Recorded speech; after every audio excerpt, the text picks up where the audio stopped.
Hi all, I am Archana S, Assistant Professor, Department of Civil Engineering, Jyoti Engineering College, Thrissur. Today we will see CET 309, Construction Technology and Management, what is scheduling and work breakdown structure. First, scheduling. Construction scheduling is a graphical representation which shows the phasing rate of construction activities with the starting and completion date.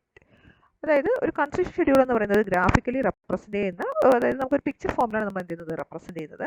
അതിൽ എന്തൊക്കെ ഉണ്ടായിരിക്കും? ആ different construction activities കാണും, അതിൻ്റെ starting time കാണും അല്ലെങ്കിൽ starting date കാണും, അതിൻ്റെ കംപ്ലീഷൻ ഡേറ്റ്, എന്ന് ആ ആക്ടിവിറ്റി സ്റ്റാർട്ട് ചെയ്തു, എന്താണ് ആക്ടിവിറ്റി തീരുന്നത് എന്നുള്ളത് എന്ത് ചെയ്യും? ഗ്രാഫിക്കൽ റെപ്രസെൻറ്റേഷനിൽ നമ്മൾ പ്രസൻറ്റ് ചെയ്യുന്നതാണ് ഇത് കൺസ്ട്രക്ഷൻ ഷെഡ്യൂളിൽ നോർമലി വരുന്നത്. Sequential relationship among the various activities or operation in a project so that can be carried out in a orderly and effective manner. So sequential relationship ആണ് നമ്മൾ എന്ത് ചെയ്തത് ഈ ആക്ടിവിറ്റീസ് കൊടുക്കുന്നത്. അതായത് ഫസ്റ്റ് ഒരു ആക്ടിവിറ്റി കഴിഞ്ഞാൽ സെക്കൻഡ് വരാവും, അങ്ങനത്തെ ഒരു രീതിയിലാണ്. ഇപ്പോൾ ഒരു എക്സാമ്പിൾ ഒരു കൺസ്ട്രക്ഷൻ ആണ് നമ്മൾ എടുക്കുന്നതെങ്കിൽ, ഒരു കൺസ്ട്രക്ഷൻ സൈറ്റിൻ്റെ ഷെഡ്യൂളിംഗ് ആണ് നമ്മൾ ചെയ്യാൻ പോകുന്നതെങ്കിൽ നമുക്കറിയാം നമ്മൾ ഫസ്റ്റ് ഇപ്പം എന്തായിരിക്കും, ഒരു സൈറ്റ് ലെവൽ ചെയ്യുക അല്ലെങ്കിൽ ക്ലിയർ ചെയ്യുക, ദെൻ സെറ്റ് ഔട്ട് ചെയ്യുക, ദെൻ എർത്ത് വർക്ക് ചെയ്യുക, എന്നിട്ട് ഫൗണ്ടേഷൻ അല്ലെങ്കിൽ അതിന് മുമ്പ് ഒരു PCC ഇടുന്നെങ്കിൽ PCC, then foundation, basement, dam proof course, ആ ഒരു ഓർഡറിലായിരിക്കും എന്ത് ചെയ്യുന്നത് ആക്ടിവിറ്റീസ് പോകുന്നത്. അല്ലാതെ നമ്മൾ ആദ്യം കയറി ഒരു ആക്ടിവിറ്റി എന്ന് പറയുന്നത് റൂഫ് സ്ലാബിൻ്റെ കോൺക്രീറ്റോ അങ്ങനെ നമുക്ക് ചെയ്യാൻ പറ്റില്ല. സോ ഒരു സീക്വൻഷ്യൽ മാനർ എന്ത് ചെയ്യണം, നമുക്ക് പ്രോജക്റ്റിൻ്റെ പ്രസൻറ്റ് ചെയ്യുമ്പോൾ ഉണ്ടായിരിക്കണം. ഒരു ഓർഡർ ഫോമിലാണ് എന്ത് ചെയ്യുന്നത് നമ്മളിത് പ്രസൻറ്റ് ചെയ്യുന്നത്. Then classification of scheduling. ഷെഡ്യൂളിങ്ങിനെ material scheduling, labour scheduling, equipment scheduling, financial scheduling, other types എന്ന് പറഞ്ഞ് ഡീറ്റെയിൽ ക്ലാസിഫൈ ചെയ്തിട്ടുണ്ട്. ഇത് ഡീറ്റെയിൽ ആയിട്ട് വേറൊരു വീഡിയോയിൽ നമുക്ക് നോക്കാം. Next methods of scheduling. അല്ലെ ഫസ്റ്റ് ആണ് bar chart or Gantt chart, then milestone chart, network analysis. അപ്പം Gantt chart or bar chart എന്ന് നമുക്ക് നോക്കാം. പിക്ചോറിയൽ റെപ്രസെൻറ്റേഷൻ ആണ്. രണ്ട് ഗാൺ ചാർട്ട് എന്നും ബാർ ചാർട്ട് എന്ന് പറയുന്നത് സെയിം തന്നെയാണ്. രണ്ടും എന്താണ് സെയിം തന്നെയാണ്. ഒന്നിന് ഗാൺ ചാർട്ട് എന്ന് പറയുന്നതിനെ തന്നെയാണ് ബാർ ചാർട്ട് നമ്മൾ പറയുന്നത്. സോ അത് പിക്ചറിലാണ് എന്ത് ചെയ്യുന്നത് റെപ്രസെൻറ്റ് ചെയ്യുന്നത്. ഡെവലപ്ഡ് ബൈ ഹെൻറി ഗാർഡ്, അതുകൊണ്ടാണ് എന്ത് ചെയ്തത് ഗാൺ ചാർട്ട് എന്ന പേര് വന്നത്. 1900 AD എന്ത് ചെയ്തത് ഹെൻറി ഗാർഡ് ഈ ചാർട്ട് പ്രിപ്പയർ ചെയ്തത്. 2 കോർഡിനേറ്റ് ആക്സിസ് ആണുള്ളത്, എക്സ് ആക്സിസും വൈ ആക്സിസും. 1 represent the time elapse. X ആക്സിലാണ് നമ്മൾ എന്ത് ചെയ്യുന്നത് ടൈം ഡ്യൂറേഷൻ നമ്മൾ റെപ്രസെൻറ്റ് ചെയ്യുന്നത്. Other jobs or activities performed ആണ് അതർ ആക്സിസ്, അത് സെക്കൻഡ് ആക്സിസ്, അത് വൈ ആക്സിസ് ആണ്. അതിലാണ് ആക്ടിവിറ്റീസ് അല്ലെങ്കിൽ ജോബ്സ് എന്ത് ചെയ്യുന്നത് നമ്മൾ പ്രസൻറ്റ് ചെയ്യുന്നത്. Particular activity represented by a bar is very long, the details will be lacking. So bar ചാർട്ടിൻ്റെ ഒരു ഡ്രോബാക്ക് എന്ന് പറയുന്നത് ആക്ടിവിറ്റീസ് ലെങ്ത്, അതായത് ഡ്യൂറേഷൻ കൂടുതലാണെങ്കിൽ നമുക്ക് എന്ത് ചെയ്യാൻ പറ്റില്ല, എല്ലാ ഡീറ്റെയിൽസും എന്ത് ചെയ്യാൻ പറ്റില്ല, നമുക്ക് ബാർ ചാർട്ടിൽ എന്ത് ചെയ്യാൻ പറ്റില്ല, ഉൾപ്പെടുത്താൻ പറ്റില്ല. അപ്പം പലതും നമ്മൾ എന്ത് ചെയ്യും, മിസ്സാക്കി അല്ലെങ്കിൽ ലാക്കായി പോകും. അതൊരു ഡിഫക്റ്റ് ആണ് ബാർ ചാർട്ടിൻ്റെ. Limitations of bar chart. എന്തൊക്കെയാണ് limitations? Used only for small projects. It does not show the interdependencies between the various activities in the project. The progress of the work in the project cannot be monitored or scientifically. Delays in the work cannot be detected. It does not indicate the critical activities of the project. It gives some idea about the physical progress of the project, but the financial aspect involved is not known.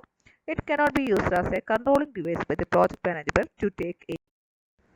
ഈ bar ചാർട്ടിൽ നമുക്ക് X ആക്സിൽ time in വീക്സും Y ആക്സിലെ activities ആണ് കൊടുത്തിരിക്കുന്നത്. ആക്ടിവിറ്റീസിലെ 1, 2, 3, 4, 5, 6, 7 എന്ന് represent ചെയ്തിട്ടുണ്ട്. വീക്സ് അതുപോലെ 0 to 15 ആണ് കാണിച്ചിരിക്കുന്നത്. ഇതിൽ ബ്ലൂ കളർ നമ്മൾ കൺസിഡർ ചെയ്യേണ്ട, ഈ റെഡ് കളർ മാർക്ക് ചെയ്തിരിക്കുന്നതാണ് ബാർ ചാർട്ടിൻ്റെ റെപ്രസെൻറ്റേഷൻ. ഓക്കെ, സോ ഈ നമ്മൾ നേരത്തെ ലിമിറ്റേഷൻസ് പറഞ്ഞു. ഈ ഓരോ ആക്ടിവിറ്റീസ് തമ്മിലുള്ള ഇന്റർ ഡിപ്പെൻഡൻസീസ് എന്ത് ചെയ്യാൻ പറ്റില്ല, നമുക്ക് ബാർ ചാർട്ടിൽ നിന്ന് കിട്ടില്ല. സോ നമുക്ക് ജസ്റ്റ് പറയാൻ പറ്റുന്നത് ഫസ്റ്റ് ആക്ടിവിറ്റി 2 വീക്സ് ആയിരുന്നു അതിൻ്റെ ഡ്യൂറേഷൻ. സോ എന്ത് ചെയ്തു, 2 വീക്സ് ആയപ്പോൾ ഫസ്റ്റ് ആക്ടിവിറ്റി തീർന്നു. ഫസ്റ്റ് ആക്ടിവിറ്റി തീർന്നപ്പോൾ എന്ത് സംഭവിച്ചു, സെക്കൻഡ് ആക്ടിവിറ്റിയും തേർഡ് ആക്ടിവിറ്റിയും പാരലി ആണോ സ്റ്റാർട്ട് ചെയ്തത്, അതോ തേർഡ് ആക്ടിവിറ്റി 2 വീക്സ് കഴിഞ്ഞപ്പോൾ സ്റ്റാർട്ട് ചെയ്താൽ പറഞ്ഞോ നമുക്ക് ഡിഫൈൻ ചെയ്യാൻ പറ്റില്ല. ബട്ട് ഈ ഇതിൽ നിന്ന് നമുക്ക് മനസ്സിലാവുന്നത് 2ഉം 3ഉം പാരലായിട്ട് സ്റ്റാർട്ട് ചെയ്തു എപ്പോൾ, ഫസ്റ്റ് ആക്ടിവിറ്റി തീർന്നപ്പോഴാണ്. Then fourth activity second activity തീർന്നപ്പോൾ സ്റ്റാർട്ട് ചെയ്തു എന്നും, fifth activity third activity complete ചെയ്തപ്പോൾ സ്റ്റാർട്ട് ചെയ്തെന്നാവാം, ഇല്ലെങ്കിൽ ഫോർത്ത് ആക്ടിവിറ്റിക്ക് 2 വീക്ക് മുമ്പ് സ്റ്റാർട്ട് ചെയ്തെന്നാവാം. നമുക്ക് കറക്റ്റ് എന്ത് ചെയ്യാൻ പറ്റില്ല, ഒരു ബാർ ചാർട്ടിൻ്റെ ഈ പിക്ചറിൽ നമുക്ക് ഇന്റർപ്രിറ്റ് ചെയ്യാൻ പറ്റില്ല. സോ 7th ആക്ടിവിറ്റി സ്റ്റാർട്ട് ചെയ്തത് ഫോർത്ത് ആക്ടിവിറ്റി തീർന്നപ്പോഴാണോ, ഫിഫ്ത്ത് ആക്ടിവിറ്റി തീർന്നപ്പോഴാണോ, അതോ 6th ആക്ടിവിറ്റി പാരലായിട്ടാണോ സ്റ്റാർട്ട് ചെയ്തത്, നമുക്ക് എന്ത് ചെയ്യാൻ പറ്റില്ല, പറയാൻ പറ്റില്ല. സോ അങ്ങനത്തെ കുറച്ച് പ്രോബ്ലംസ് എന്തുണ്ട് ഈ ബാർ ചാർട്ടിലോട്ട്. നമുക്ക് മനസ്സിലാവുന്ന കാര്യം എന്ന് വെച്ച് കഴിഞ്ഞാൽ 7th ആക്ടിവിറ്റി ഫിനിഷ് ആയ വീക്ക് എന്ന് പറയുന്നത് 14 ആണ്. അതായത് ഈ പ്രോജക്റ്റ് കംപ്ലീറ്റ് ചെയ്യാൻ എന്തെടുത്തു, 14 വീക്സ് എടുത്തു എന്ന് മാത്രമേ നമുക്ക് എന്ത് ചെയ്യാൻ പറ്റുള്ളൂ, കറക്റ്റ് ആയിട്ട് ഇന്റർപ്രറ്റ് ചെയ്യാൻ പറ്റുള്ളൂ. Next is milestone chart.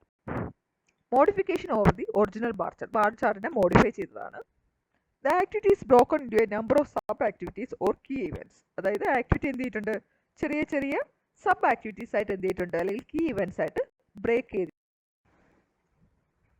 Mile stone chart എന്ന് പറഞ്ഞാൽ ഇങ്ങനെയാണ് പ്രസന്റ് ചെയ്യുന്നത്. നമ്മൾ നേരത്തെ ബാറായിട്ട് പറഞ്ഞത് ഇത് ഓരോ കുട്ടി കുട്ടി എന്താണ് ആക്ടിവിറ്റീസ് ആണ്. അത് മൈൽ സ്റ്റോൺ എന്നാണ് പറയുന്നത്. എക്സ് ആക്സ് ടൈമും അഗൈൻ ഒ ആക്സ് ജോബും തന്നെയാണ്. 2 ആക്സിസിൽ തന്നെയാണ് എന്ത് ചെയ്യുന്നത്, മൈൽ സ്റ്റോൺ ചാർട്ട് പ്രസന്റ് ചെയ്യുന്നത്. അപ്പം ബാർ ചാർട്ടിനുള്ളത് പോലെ തന്നെ മൈൽ സ്റ്റോൺ ചാർട്ടിന് ലിമിറ്റേഷൻസ് ഉണ്ട്. It does not clearly show the interdependencies between events. നേരത്തെ നമ്മൾ പറഞ്ഞു ബാർ ചാർട്ടിനുള്ളത് പോലെ തന്നെ എന്തുണ്ട്, അവിടെ ആക്ടിവിറ്റീസ് പറഞ്ഞു, ഇവിടെ ഈവൻസും അല്ലെങ്കിൽ ആക്ടിവിറ്റീസ് തമ്മിലുള്ള ഡിപ്പെൻഡൻസീസ് എന്ത് ചെയ്യാൻ പറ്റില്ല, മൈൽ സ്റ്റോൺ ചാർട്ടിൽ നിന്നും നമുക്ക് മനസ്സിലാവില്ല. The events are in chronological but not in logical or sequence order.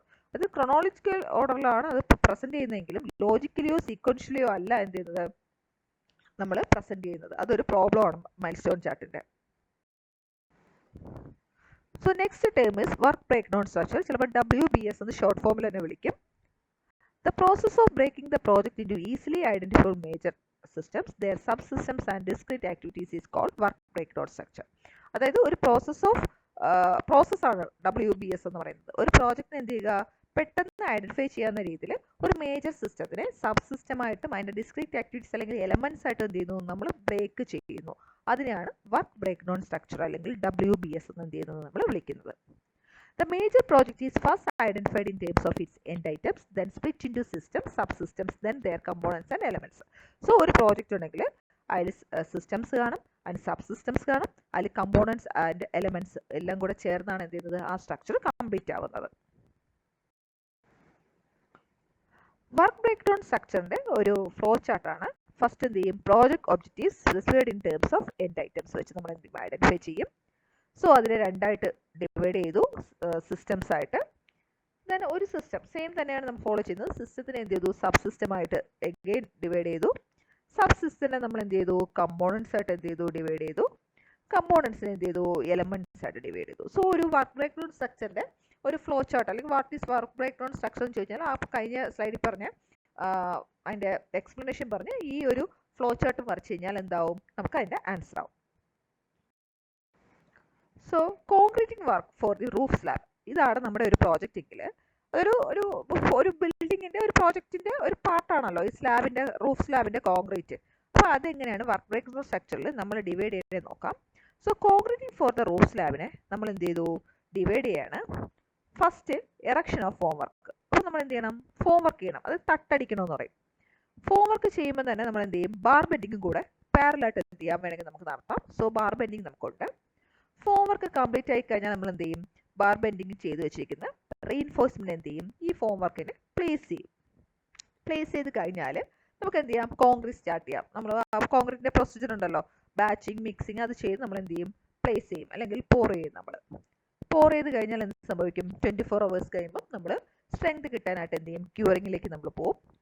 Proper curing ഒക്കെ ചെയ്ത് സ്ട്രെങ്ത് ഒക്കെ അച്ചീവ് ചെയ്ത് കഴിഞ്ഞാൽ നമ്മൾ എന്ത് ചെയ്യും, ലേയിങ് വെതർ പ്രൂഫ് കോഴ്സ്, നമ്മൾ വെതർ പ്രൂഫ് കോഴ്സ് എന്ത് ചെയ്യും, അപ്ലൈ ചെയ്യും. അപ്പോൾ ഒരു കോൺക്രീറ്റിങ്ങിന്റെ സബ് സിസ്റ്റം, ഒരു കോൺക്രീറ്റിനെ നമ്മളൊരു സിസ്റ്റമായിട്ട് എടുത്തു കഴിഞ്ഞാൽ അതിനെന്തുണ്ട്, 6 സബ് സിസ്റ്റം ഉണ്ട് എന്നാണ് നമുക്കൊന്ന് മനസ്സിലാക്കാം. നോർമലി ഒരു ബിൽഡിങ്ങിന്റെ ഒരു സബ് സിസ്റ്റമോ സിസ്റ്റമോ ആയിരിക്കും ഏത്, concreting for the roof slab എന്ന് പറയുന്നത്. Thank you.